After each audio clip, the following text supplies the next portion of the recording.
రోషమన్ ఎఫెక్ట్లో అంటే ఒక కథని ఇద్దరు పర్సెప్షన్లోని చెప్పడం అన్నది చాలా హెవీ టాస్క్ బ్రో. అంటే టఫ్ టాస్క్ యాక్చువల్లీ. బికాజ్ ఇక్కడ ఆడియన్స్ చూస్తున్న ఆడియన్స్ ఒకే కథను రెండుసార్లు వినాలి. సో వాళ్ళు బోర్ కొట్టకూడదు. సో కొత్తగా రెండోసారి చెప్పేటప్పుడు 2 సార్లు అయినా 3 సార్లు అయినా ఎక్కువ క్యారెక్టర్ అంటే ఇప్పుడు రోషమన్లోని మూవీలో 4 క్యారెక్టర్స్ చెప్తారు ఒకే కథని. బట్ అంత రిస్క్ చేయలేదు ఇక్కడ. ఒకే కథని 2 క్యారెక్టర్స్ చెప్తారు.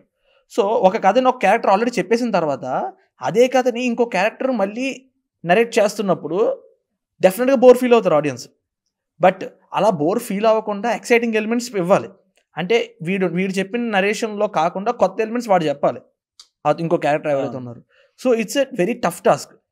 ఇక్కడ రైటర్ కమల్ హాసన్ గారు ఇలాంటి ఒక టఫ్ టాస్క్లోని ఒక కాంప్లికేటెడ్ స్టోరీని చూస్ చేసుకుంటే కనుక ఇంకా టఫ్ అయ్యేది. నార్మల్ ఒక లేమెన్ చూసినా సరే సినిమా అర్థం అవ్వాలి 2 వర్షన్స్లో చెప్పినా.